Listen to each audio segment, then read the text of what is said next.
Zdravo svima, evo konačno dolazi malo ljepše vrijeme i malo manje ovih kiša koje su stvarno ove godine padale, čini mi se da nisu odavno ovako.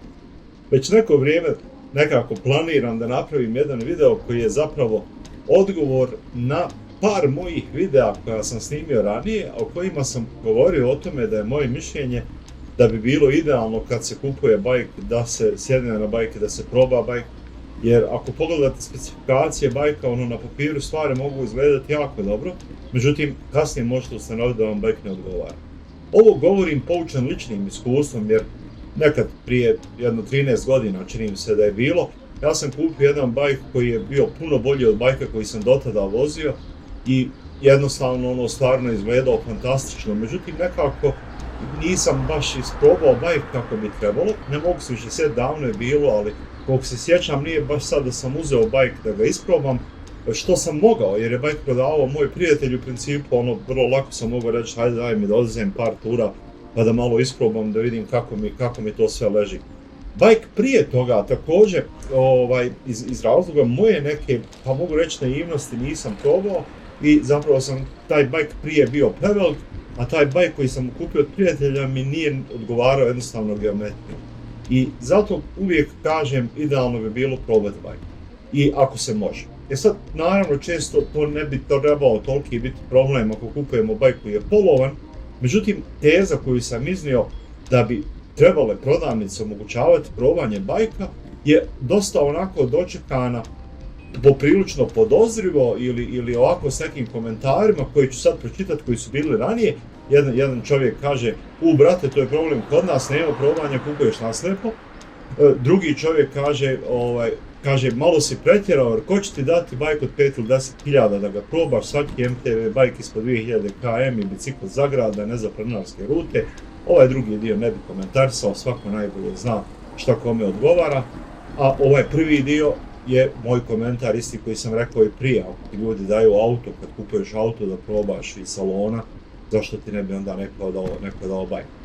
Ok, to je to i recimo još jedan od bajkova, nažalost lokalne bajk prodavnice ne daju džir po Avliji, da se gume ne prljaju, a to je, slažem se, najbitnija stavka predobiju bicikla za iskusne koji znaju što traže, za početnike preporučio baš ovakav kanal, hvala puno i tako dalje. Ovo su sve komentari od prije otprilike mjesec dana, ja već duže vrijeme imao sam na umu ove komentare, odmah da vam kažem, ja ne želim da tvrdim bilo šta, da se konfrontiram s bilo kim, da govorim da je suprotno, da ovo, da ono, ja samo kažem da bi po mom mišljenju to trebalo, jer mislim da je izuzetno bitno da se bajk proba. Sada, u svim tim videima, prije kad sam to spomenuo, ja sam također rekao i da razumijem prodavnice ako ne daju, međutim onda mi Đaho nije dao mira, pa sam otprilike 7 dana nakon ovih komentara, a to je već sad u odnosu na ovaj dan, to je prije 2 ili 3 sedmice, nazvao sam 4, po mom mišljenju i po mom znanju, najveća bike shopa, od koja sam 3 lično poznajem ljude, 4 ne poznajem nikako, kupio sam par stvari tamo, liko me ne zna.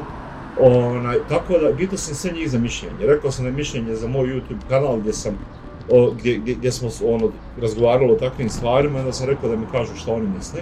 Ja neću navoditi ovdje o kojim se shopovima radi, o kojoj god u Sarajevu nije baš pretjerano teško zaključiti o kojim se shopovima radi, jer se radi, ova 4 shopa su među većima i sad ću vam pročitati šta su mi ljudi rekli. Malo, nisam baš zapisio, ja sam kasnije malo zapisao ovo sve, znači nije citirano, ali generalno prenosim ono što mi. Jedan od shopova, znači razgovarao sam čovjekom koji je dugogodišnji biciklista i vlasnik, rekao mi čovjek ovako, da, omogućavamo da se bajk proba bez ikakvih problema. Naravno, ne da se sad baš ode na Trebević, ali ovdje u okolini radnje, ne samo da omogućavamo, nego čak i preporučujemo. Mi smo ozbiljna firma koja se bavi prodajom bicikala preko 20 godina i ko nije spreman da da bajk na test, neka se ne bavi ovim poslom. Organizovali smo ranije godinama da ljudi mogu probati bilo koji bajk iz naše ponude. Neki su bili i preko 15.000 km, ali uz ličnu kartu je to rađeno i davali smo bajkove u terminima u trajanju 2 sata.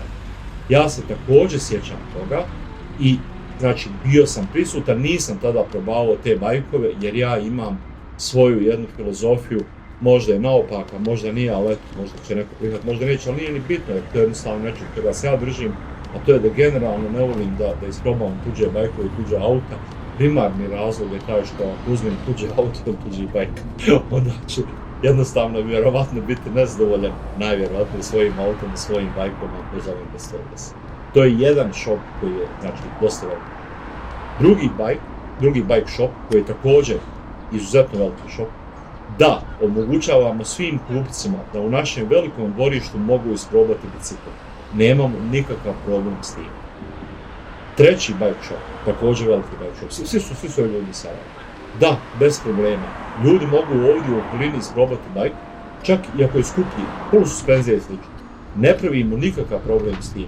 Insistiramo da se posebno proba ako se radi o djetetu ili tinejdžeru i vidimo da dijete želi recimo kupiti pogrešnu veličinu bajka ili pogrešan tip bajka, jer nam je stalo da svako ima ispravnu dimenziju i ispravno držanje na bajku.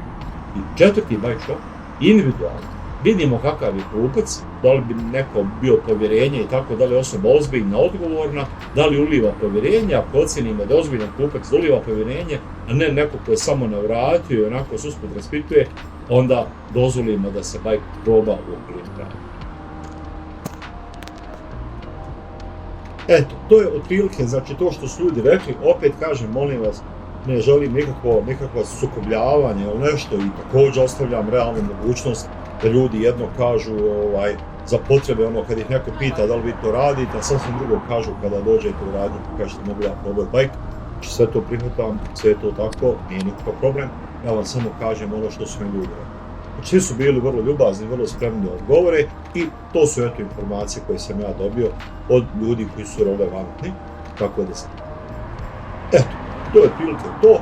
Moja ekipa je u ovom momentu, znači sada je popodne, znači oni su već na putu, ja mislim sada prema mjestu okupljanja idu, mislim da će na Barice, ali kao da vam kažem, meni je nešto bilo mrsko. Nemojte misliti kad gledate sve ove moje ture, ovaj je stalno na biciklu, mislim, jesam ja skoro svaki dan na biciklu, odem na posao, vratim se s posla, odem po gradu, dobijem što treba. Ali zaista ima neka dana kad mi baš nije do planine i lošičan sumor jednostavno, pa mi nije sada baš da se penjem na neko brdo. Tako da eto, danas sam ipak propustio ovu vožnju. Međutim, možda i bolje što sam propustio, jer današnja ekipa koja ide na vožnju, tu 3 čovjeka, poprilično mlađa od mene i svi su puno brži od mene. Tako da to je dosta česta situacija na turama da neko u grupi odskače kondicijom ili svojim mogućnostima od ostatka grupe. I onda to nije baš sretna okolnost, jer oni bi me uvijek čekali, ja bi morao da sebe forsiram da što brže idem, da me oni toliko ne čekaju i u takvim situacijama nekad je možda i sretnija okolnost da jednostavno kažete ja ću propustiti ovaj put pa ću neki drugi put. Otprilike, gledajte kad vozite ture da vozite sa ljudima koji su otprilike vaše kondicije i otprilike, ako ne i kondicije, otprilike da imate istovjetne želje. Jer neko može biti u kondiciji, recimo, ali nema neku namjeru da se forsira, nego više želi da uživa u biciklizmu ili posebno ako se ide u prirodu, da uživa u samoj prirodi. A recimo neko drugi je možda više krenuo da, kako mi kažemo, nabija kondiciju. Ja sam recimo na nekim turama koji su vizualno zanimljive, lijepe, priroda je ovdje uvijek na Balkanu lijepo, nosio fotoaparat, onda znate kad nosio fotoaparat da svako malo stanete da nešto uslikate. I onda ako je neko krenuo sada da baš gradi kondiciju, onda mu takve stvari smetaju. Tako da malo pokušajte naći ljude koji su istih interesa kao vi, pa pokušajte nekako da se organizujete da bajkate sa njima, čisto zato da ne bi bilo nesporazuma. Eto, hvala vam puno što pratite kanal.